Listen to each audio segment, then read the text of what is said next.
Your theories are the worst kind of popular tripe, your methods are sloppy, and your conclusions are highly questionable.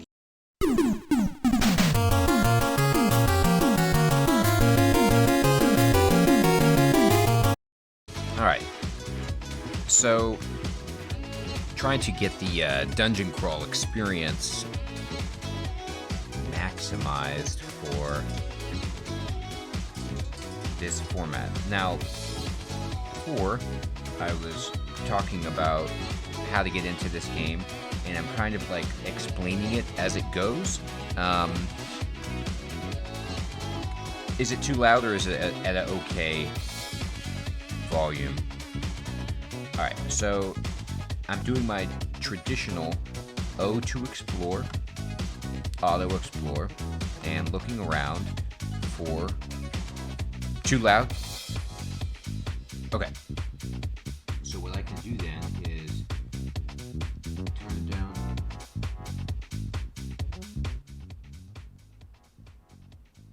Is that better?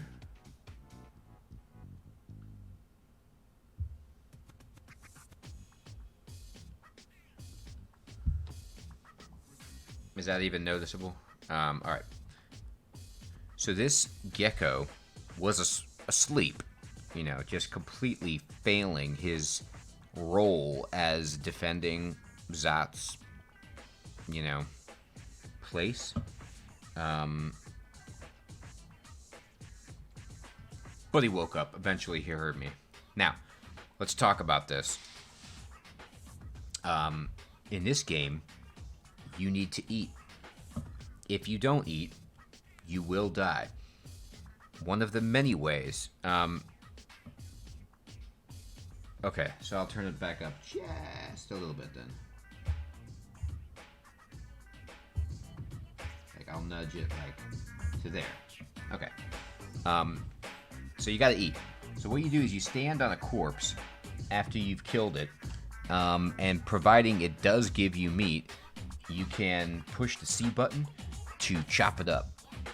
And then when you chop it up, you get this like hunk of flesh. Okay? And it is something that you can eat when you get hungry. Right now I'm not hungry. I'm fine. I just got into the dungeon. Like I had a full meal, like in all likelihood my last supper before I came in here. But when I do need this, I can just press E to eat it. But luckily, they've kind of tweaked the game a little bit. And so now, I think if you're hungry, and you have food available before you auto-explore, it will just eat it. Or before you rest, I think it'll eat too. Hey! Look at me. Just starting out, but, glowing helmet. I am happy about that. Alright, so I got a nice helmet and some ring mail. Why would you want to do that? Well, you can't just walk in the water. Now, I will tell you, let me just explain something. I could just walk in the water, right? But the game actually is preventing me from doing that, because if I tried to do that, I would die. And you can forcefully go into something like lava or water that the game tells you not to if you are just like hell-bent on it, and die if you want. Now, I'm not in the mood to die, so I'm going to not get that ring mail.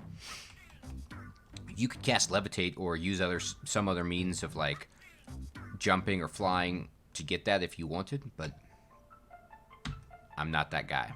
I do, however, want this awesome hat. Now, here's what you want to understand about the way that this game works in combat. You can step diagonally, or in any of the ways around you using the arrow keys, or you can not use WASD to move around, but you can use the letter keys. You can cast apportation, where it's like you can just bring shit to you, like telekinesis.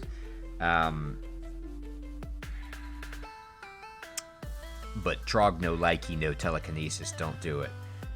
Anyway, You can also use the letter keys on the right side of the keyboard to do more sophisticated maneuvers like diagonal moves, or you can just use the mouse to kind of indicate. Now, this guy is here, this rat, and he can hit me from here, and I can hit him. This wall does nothing to impact our ability to hit each other, and it also provides me with no cover. So I'm going to do my... Even though this guy sucks, and I can just blast him, it's best practice to not stand here swinging at this guy, because I could miss a couple times, and then some other dude, like a snake or something, could just jump out and be on me, and then I might lose. So... you might call me overcautious, but if you play this game more than 5 times, you'll understand just how often you die, and why it's important to be cautious. So I'm going to press the U key to kind of move up and to the right diagonally, and then I'm just going to move right, hit U, and then go up. And then now at this point, I've got this guy into my corridor of doom. I can see so far behind me. There's nobody there, so I'm good. 5.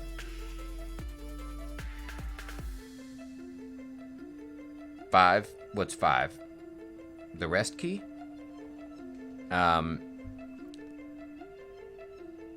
Alright. Now, additionally,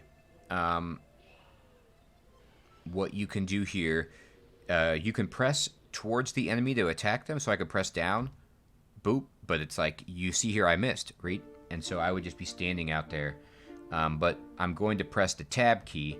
That's another way that you can attack. It's like auto attack, and so it will attack. You don't have to press the direction of the guy around you. You just press... Oh, yeah, exactly. 5. That's how many times you die. Yeah, exactly. That's 100% true. I mean, that's the reality. It's like, this game, you win. If you win, it's like something you will tell people about. You'll be like, hey, I actually won in Dungeon Crawl. And people are like, oh my god. Good job. You're an amazing person. Here's $1 million. All these things. But if you die in Dungeon Crawl, what happens is, number 1, no one is surprised. And then number 2, you have like a story about your death, which is very... analogous to a bad beat in Poker Story, where it's like everyone can identify with it, they can sympathize with it, it's awful, it's soul-crushing, and yet it happens like every time you play Dungeon Crawl, but you still come back. It's such a sadistic circle, I don't get it. Anyway, I'm going to press tab again, and we're just like standing here, trying to fight to the death. Ooh, he hit me. Got him. And I'm gonna, okay, so I'm gonna show you that, like, you might be a person who wants to do this. I never do this, but you can right-click on the corpse to get some information. You can butcher it to produce chunks of meat. So if you wanted to, you could do that, all right? And then you can, like, go on it, and then you can see, oh, it's below me on the screen, okay? And then if you mouse over it, it will give you... things that you can do to interact with it, like you can shift and left click to butcher it. I'm really slow with these mouse commands because I just don't hardly ever use the mouse except to sometimes interact over here with stuff in this bottom right corner, but primarily I just walk around. And so this guy sees me, he's coming at me. This looks like a great corridor to lure him to his doom or my doom. Now you can see I thumped him, I hit him real hard, and he's dead. And Trog accepts the kill, and I've got 1 point of piety with Trog, where he's like, I like this dude, he murders things, he's on my team.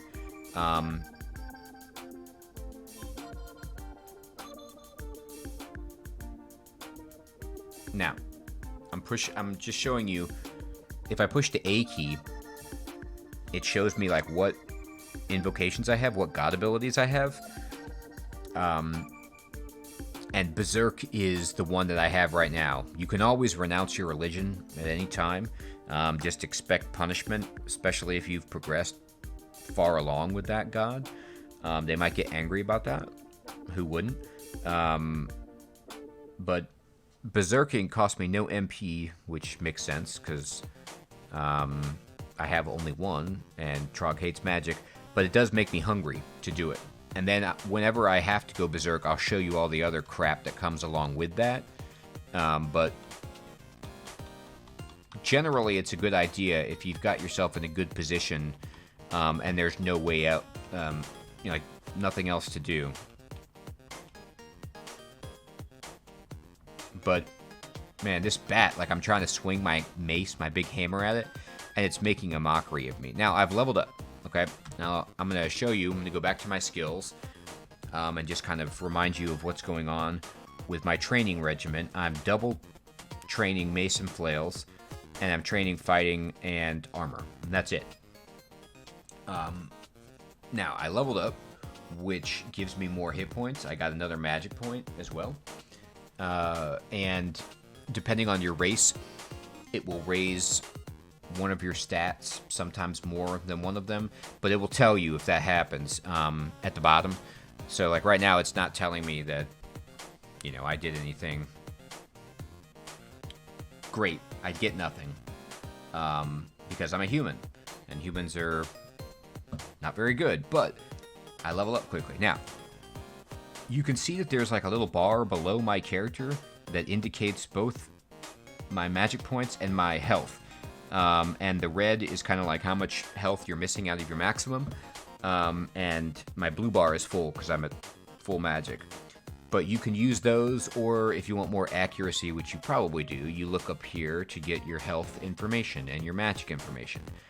Now, what I do in this game, every time I get hurt and I've killed everyone around me, I rest up to full before I do anything else.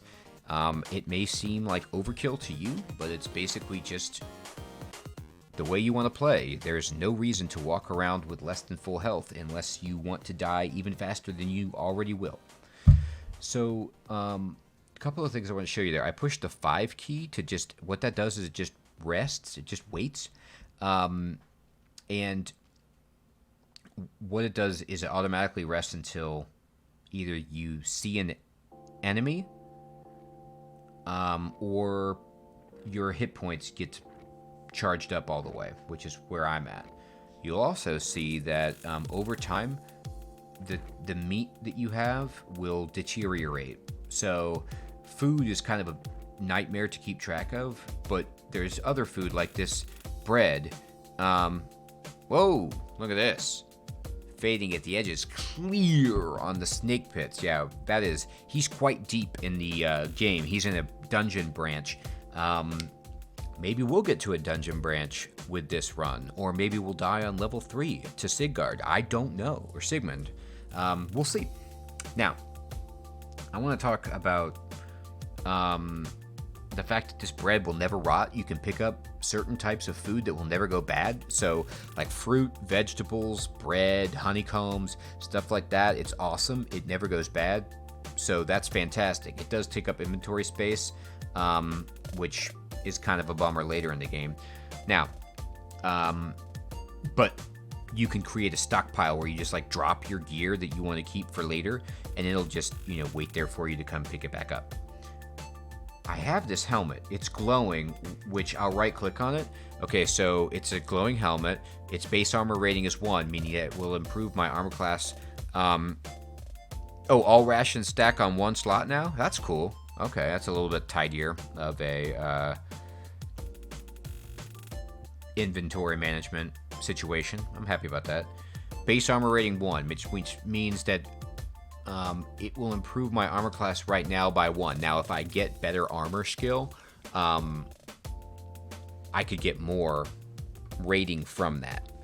But right now, it's just going to give me +1 to armor class, which, considering I have 2, that's a huge boon.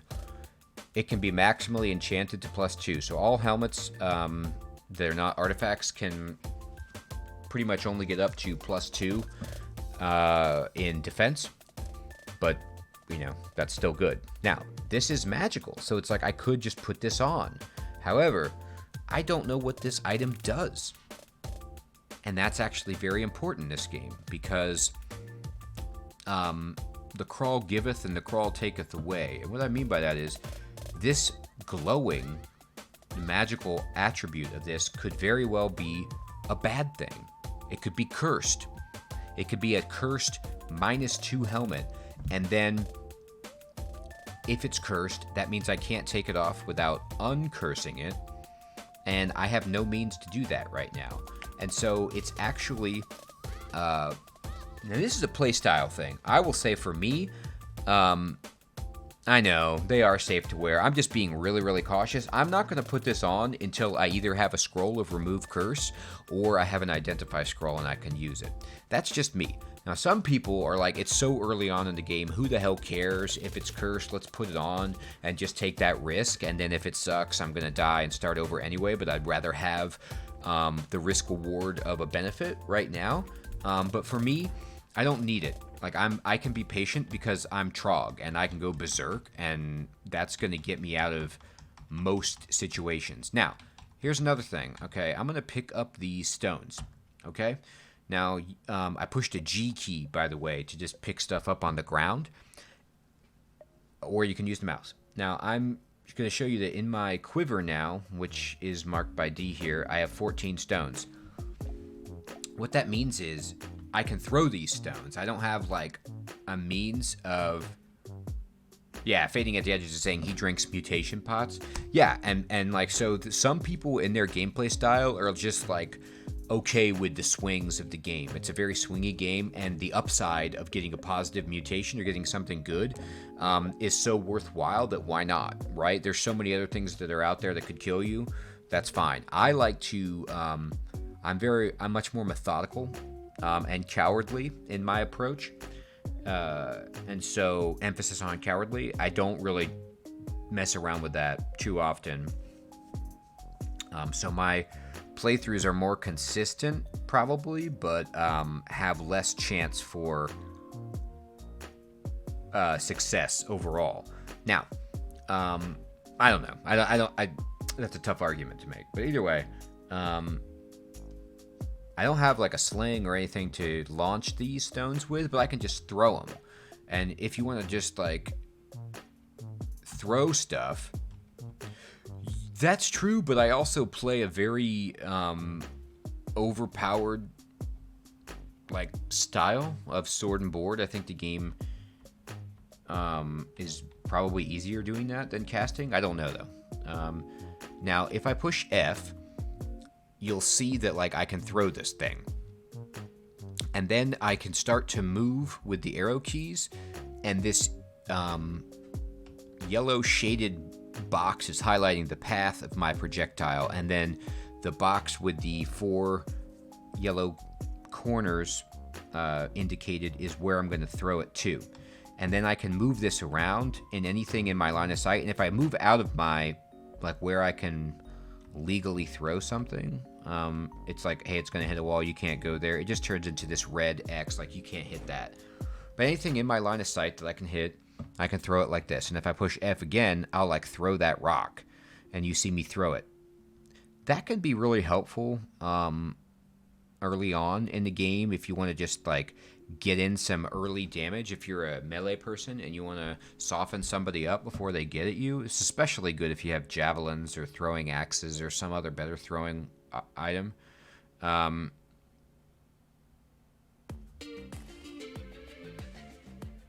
Yeah. I YOLO rings past a certain point, like just to find out what they are, like to just try to, one of the milestones for me in a playthrough of this game is to get to the point where like I've identified all of the potions and all of the items, so that, well, the items that I have anyway, and the scrolls too. But now you don't even need to identify scrolls anymore, do you? I think they changed something with regards to that, but that used to be a big thing for me. Now I can go pick up my stone and throw it again. Now, if you really like throwing stuff, push M to open up the skills again, and then you can like turn on your throwing skill so you get better at it, do more damage, become more accurate, all that stuff. But I don't really care about it right now. It's just a fun thing I can do. So I'll show you. I'll just throw this rock at this rat. I'll push F, and then what happens is, luckily the game like auto targets whatever's around me, and I can only see one thing, so it just knows, hey, you want to throw it. Oh, that's cool.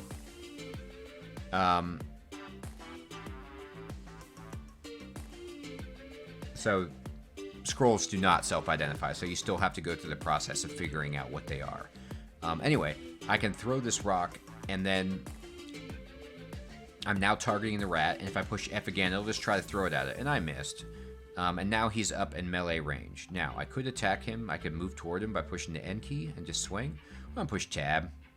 Just keep swinging. Push tab, tab, tab. He's dead. Alright. Now, I'm only down 3, but I'm going to back up. And I'm going to rest. And then I'm going to go chop this guy up with the C key. And I'm going to keep moving around. And then there's this goblin. I'm going to get to throw... Look, see? I threw a stone at this dude, and he's so squishy at this point in the game that I did a huge amount of his health. Now, he's already got some of it back, but still. Oh. He shouted and got a bunch of buddies. This might be a berserk situation, we'll see. But I just want to emphasize, this is why you get into a corridor like this. And you want to fight in corridors. So you see that there's going to be a gecko coming, there's a big cockroach man coming, and then there's this kobold that I'm engaged with. But I am fighting them one at a time because I've got my killing corridor going. Alright, so I'm going to kill this dude.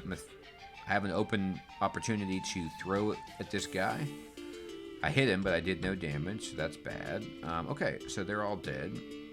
Chop up the cockroach. Now, I'm not going to chop up the kobold because you see the evil face on his body. It says that this meat is toxic, and it's an inedible corpse. I can't eat that. I think other races, maybe a ghoul, somebody else might be able to just eat that kind of meat, or you can get some kind of artifact brand or something that lets you eat that toxic meat, but I can't eat it, so I'm not going to. Alright, here's a hobgoblin. Come back into my world, buddy, so we can swing clubs at each other. You have a club too, +0. My club is better than that club, and I'll show you why. I have a mace. Its base accuracy is +3, its base damage is 8, and its attack delay is 1.4. Whereas if I look at this guy's club, it's same base accuracy, but its base damage is lower. It's a little bit quicker, but screw that. That marginal attack speed increase is not worth having. Base damage is everything, because if you have low base damage, and people might have armor class mitigation that's such that you can't even hurt them, because you can't get through the threshold to even damage them. So you really want to prioritize high base damage. At least I do. Maybe if you're a stealthing type class and you're doing backstabbing and all kinds of tricky stuff, it's okay to not worry about base damage as much. But if you're me and you're trying to do sword and board style, you want a big old hammer and a big old shield, some huge chunky armor. Okay, so this is the first time in the game that you can see that I'm feeling hungry. I've been walking around and I'm auto-exploring.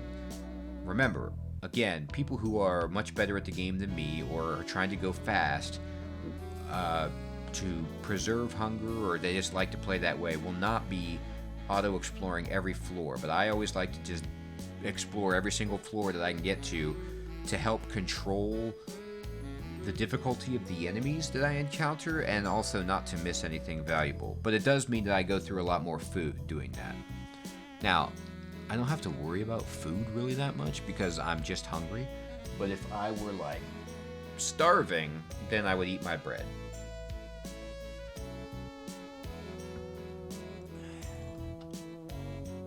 Oh my god. What did I do? Oh. Huh. Wait a minute.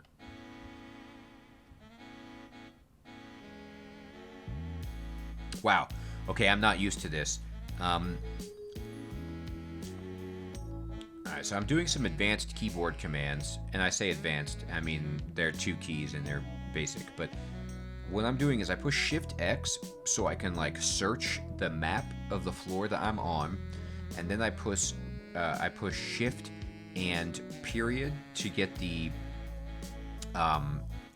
down caret, like the less than sign, I guess. I don't know. Triangle pointing right. And what that does is it searches for the closest down staircase to me, and you can cycle through that. You can just keep pushing Shift, triangle pointing right, right caret, whatever the hell that is, to look at all those. And you can also do the left caret to try to find an up staircase, and in this case it's just the way out. I don't want to do that right now, so I'm going to go down. The little asterisk on the staircase indicates that you've never used that staircase before, and I haven't gone down any time, so that means that, of course, they're all going to have the asterisk. Now, the asterisk is really useful because it helps you remember, like, oh, I went down that way, so maybe it's cleared out around that staircase. There's no guarantee because the monsters migrate, but if you want to be safer, go through a staircase you've done before. Also, conversely, if you are trying to really map out a level, look for all the staircases that you haven't been through, because sometimes there might be a situation where the only way to get to some aspect or some region of a level is by using a different staircase because there's no connection. Or you're like, oh crap, I went down that staircase and there was some monster that was impossible and I ran away from him by coming back up the steps. Then you know I need to go to a different staircase to try to avoid that guy. Alright, so here we go. We got a bat. Bats just flit all over the place. This bat, like, by the way, I'm pressing S to, oh, no. Godspeed.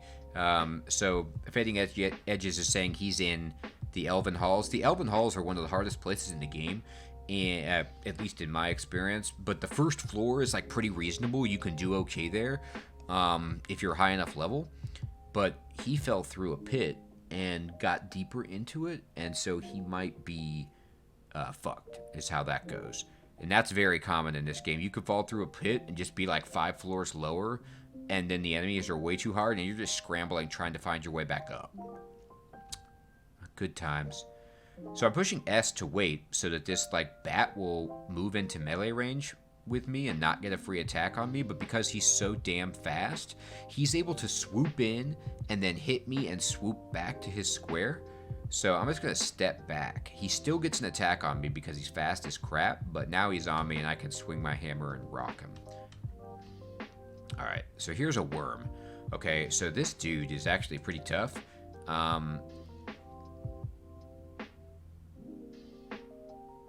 Wow, I have not played this game. I apologize. Like I said, I haven't played this game in a bit. The tooltip information that they give for people, monsters now, just by right-clicking on them is ridiculous. I feel like...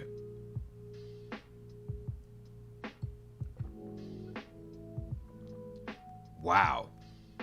Wow, look at this great story that is being posted here. So, Fading at the Edge says he landed in a horde of animated weapons, which are really, really hard, but if you beat them, you get to pick them up as treasure, which is cool. And Elven Knights and Casters. Elven Casters are really hard. Elven Knights are bastards. Somehow he won through that. And then... So that's good, but he still has to find a staircase up, which is a nightmare. Oh, he's saying hit exclamation point on this page. Oh, cool. So this gives you, like, the flavor text. While the angels, all pallid and wan, uprising, unveiling, affirm that the play is the tragedy of man, and its hero, the conqueror worm. I mean, is that a phallic reference? Anyway, so, I love the quotes that they have in this game, like all these That's awesome. A Shrek quote. Yeah, all this like public domain stuff. It's usually really old, like Victorian poetry stuff like this. But anyway, now they're telling me that this guy has 18 hit points, which makes worms actually really hard, at least in my experience, just because they're so solid for this point in the game. Like most of the guys that you're fighting, goblins, kobolds, and stuff like that, they suck. You can just absolutely annihilate them. But this guy's going to take some hits. Now, this plus system here is used to indicate a range of like their armor class, their evasion, and their magic resistance. It gives you a general sense. Like he could have around 18. It's randomly rolled. But then there's also some more information that helps us based, and I think this information here is all relative to our current skill level. So it says it looks easy, it's very slow, it regenerates quickly, it's small, and it can bite for up to 12 damage. So this guy is actually a hard hitter. Like, if he hit for that full 12, that's half my health. I would be in bad shape. So we're going to see what happens. I'm going to throw some stones at this dude because he's all slow. So I can get a bunch of attacks on him before he even gets to me. Now he's on me. I'm swinging.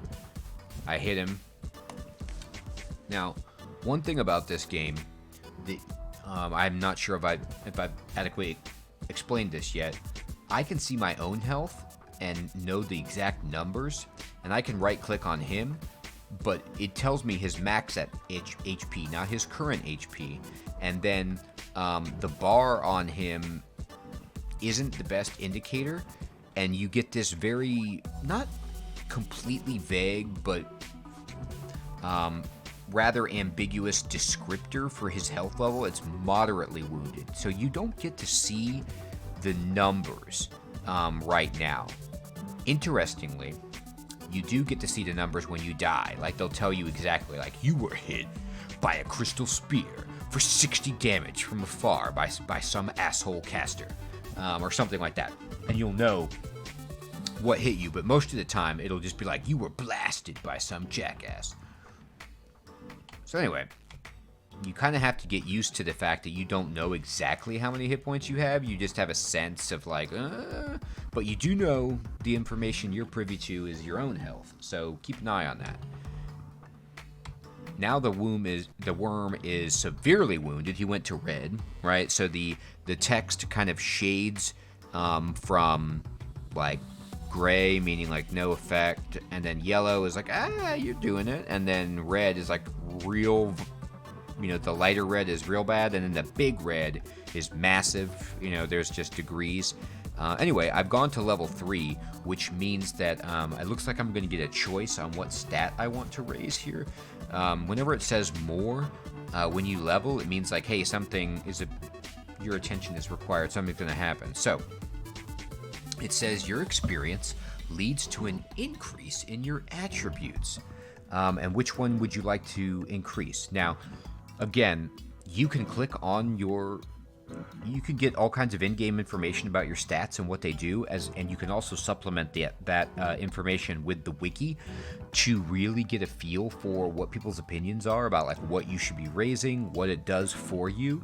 I will tell you that for me, most of the time, I am interested in raising my strength at the beginning of the game as high as I possibly can. It allows you to wear heavier armor without encumbrance problems. It helps your damage. It just does everything good for you as a fighter type. My intelligence sucks. It's 7. I like to get that to at least 10 because I don't know if it's the case anymore, but there used to be this thing where it's like if any of your stats were 0 or below, you just died instantly, no matter what your health was. Like, it used to be like if your intelligence went below 0, it was like you forgot to breathe and you just died or something like that. And so there are enemies that can drain your stats so profoundly that you don't want to just insta-die to one of those assholes because they just hit you for like an 8 intelligence drain right off and you only have 7 intelligence and you're just dead. So I like to raise that later just to prevent that from happening, but right now that's not important. Now dexterity is good. It helps dodging, evasion, and it helps with your shield. But for the most part, strength is where it's at. I think dex also probably affects accuracy, and speed, movement speed, weapon speed, stuff like that. But in my humble opinion, strength is king. So I'm raising my strength. I feel stronger. I'm up to 18 strength. I can smash some stuff. Feel good. I'm gonna rest. It stops me from resting more because it's like you feel very hungry, which sucks. But I'm going up here, and I'm going to pick up some ring mail, and I'm going to now pick up some grapes. So I got a little bit of food. Ooh, and I'm experiencing what Fading at the Edges was just talking about. It used to be like grapes were their own stack, and then like lemons were their own stack, and whatever. Oh, he made it. Good job, dude. Whew. That's scary as hell. I hate the Elven Halls. So many of my Elven Halls 3 is the real pain in the ass. Like their treasure area, that's where it's just diabolical. I've lost so many good runs there. But you can get really good treasure. It's just outrageously difficult. Anyway,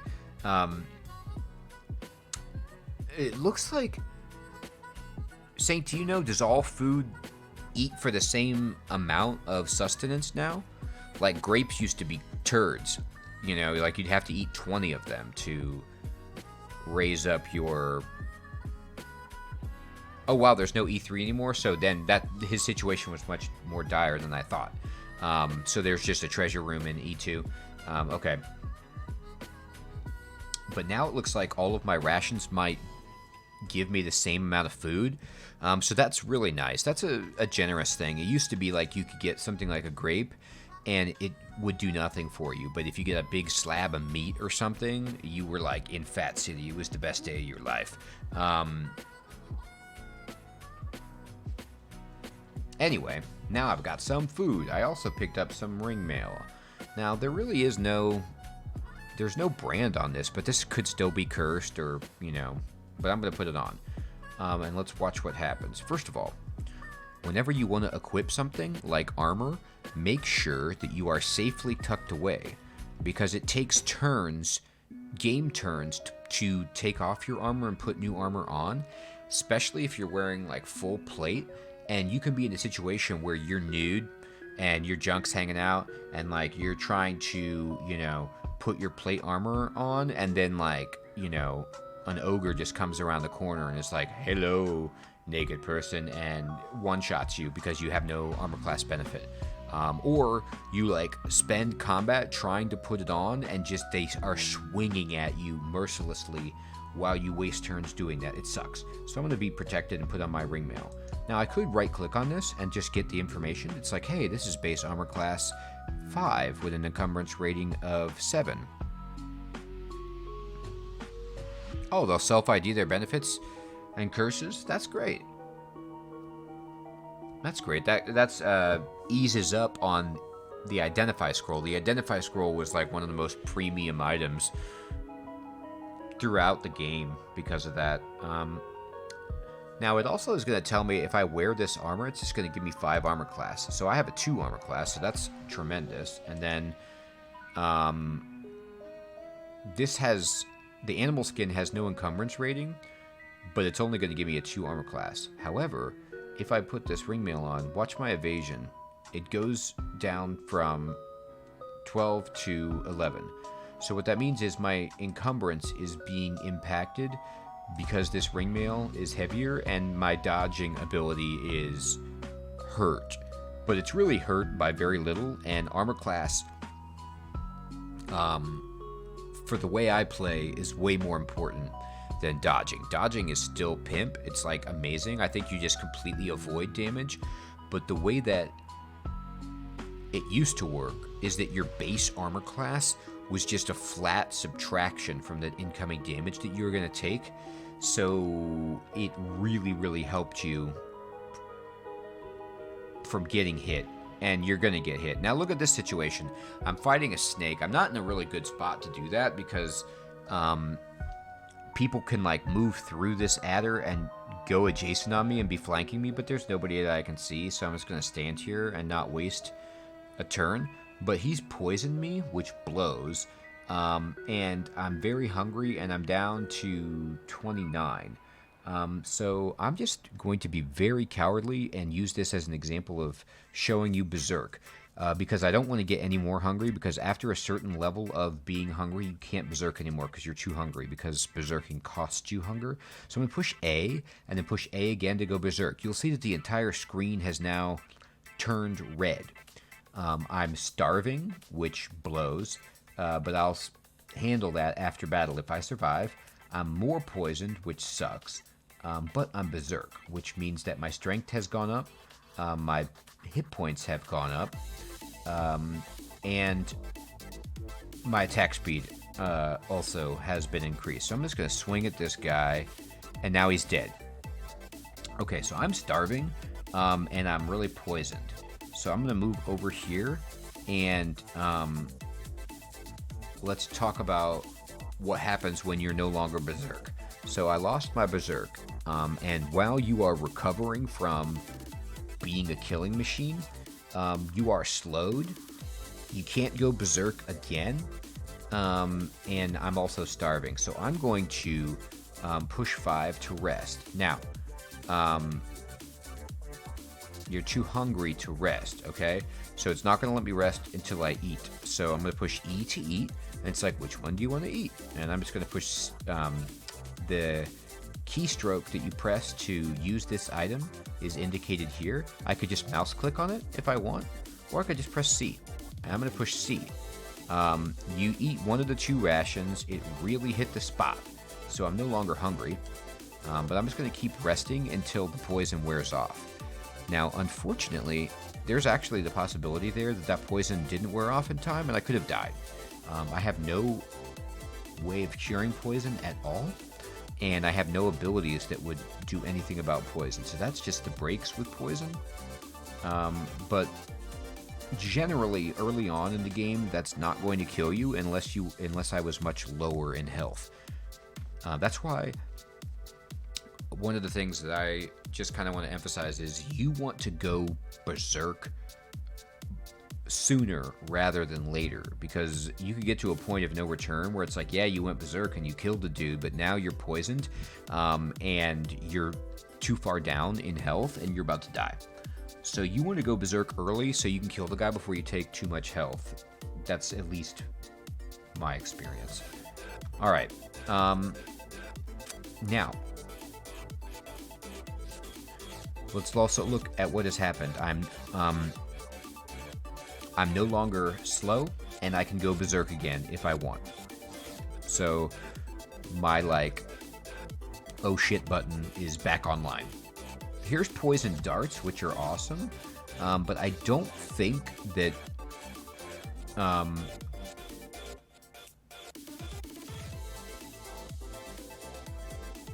I can quiver these. Can I throw these? Okay, cool. Yeah, you can just throw darts without a blowgun or anything. So that's cool. Those are really powerful. So what I did was I right-clicked on the dart, and then I just used the Q key to quiver it, and then basically switched places with my stones, so that now I'm throwing darts. And the outline in green means you can go pick it up. I'm going to go pick this up. Now, let's talk about scrolls before I say goodnight. This scroll is labeled blibbity blabbity, which means I have no idea what this is. And so I have to use it once to figure out what it is, but then following that initial don't know what it is, once I've discovered what it is, all other scrolls of this type will show up as identified for me. So it's just a process that you go through, identifying all your potions in your scroll. So I'm going to use this scroll, and it's a scroll of identify. Okay, so that's great. So now I know what identify scrolls look like, which are some of the best things you can find because you want to know what your shit is. And it's going to give me the opportunity to use it on anything that I don't know what it is in my inventory. And it's going to be like, hey, the only thing you really need to identify is this helmet. And I'm going to identify it. And it's a +2 helmet, which is tremendous. So that's actually a great get for early in the game, is something to wear in the head slot and something that's +2. So I'm going to right click on it, it says its base armor rating is 1. It cannot be enchanted further. So there's 2 pieces of information that you need to know here. It might not be that important early in the game, but the base armor rating is the flat mitigation that you get, and then this is going to, the +2 adds to your armor class. They may have changed this, so please don't quote me on this. Look at the wiki to get the full import of this, but basically your base armor is flat mitigation, and then your armor class is like a roll. And so, like, let's say you have 50 armor class, so you mitigate for your base armor, and then you roll a number that's from 1 to 50. So 1 to whatever your max armor class is, and then whatever that number is, you subtract further from the incoming damage that you would take if it's physical damage. So you still want that armor class to be super high, but you can roll shitty on your armor roll and take a big hit, or you can roll great and like take nothing. Just, you know, if there's more variability there, so you really want base armor to decrease the variability, but still +2. And one of the cool things about this game, it's hard to tell, but you can see your little hat.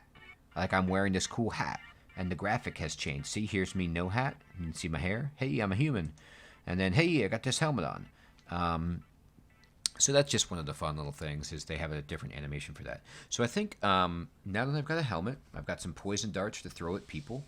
I'm at full health. I'm level 3. I'm starting out the 2nd floor of the dungeon. This is a great place for me to just stop before I pick up again, and to say good evening to everyone. So thank you very much for watching. Saint, best of luck in the rest of your run. I will check you tomorrow. Everybody else, I will see you next time. Please check out the content on YouTube. Follow me on Twitch. Subscribe on YouTube. Ask me any questions that you have, like, hey, why the hell are you hurting my feelings? Why are you the worst? Or whatever, and I will help answer it. Or if there's a game you want me to play, oh, look at that. He's through on Elven 1. That's a big accomplishment. That's actually really nice. You get any good bucklers on Elven 1? You got a big stack of bucklers? That's usually what you get. Bows, bucklers, and, like, rapiers and fencing style weapons that the elves like to use. But anyway, I will check you guys later, and if there's any questions specifically about Might and Magic or about Dungeon Crawl, look at this large shield of resist cold. Yeah, large shields are my absolute favorite things. They block so much. Before I let me show you that I'm not completely incompetent. I'm fully incompetent. I forgot to turn off the Might and Magic 3 box art, and then turn on my sweet graphic for Dungeon Crawl Stone Soup, so you could see, like, hey, he's actually not streaming Might and Magic 3 right now. He's streaming, Dungeon Crawl Stone Soup. But anyway, large shields are like my version of evasion when I play, because they block, and they block pretty much all the damage most of the time. And there's nothing better than just seeing like some huge dragon try to hit you like 6 times, and it's just like block, block, block, block, block, and you just are laughing hysterically. And then it kills you, but you still get that like moment of glory where you blocked. Anyway, large shields for the win. All right, everybody.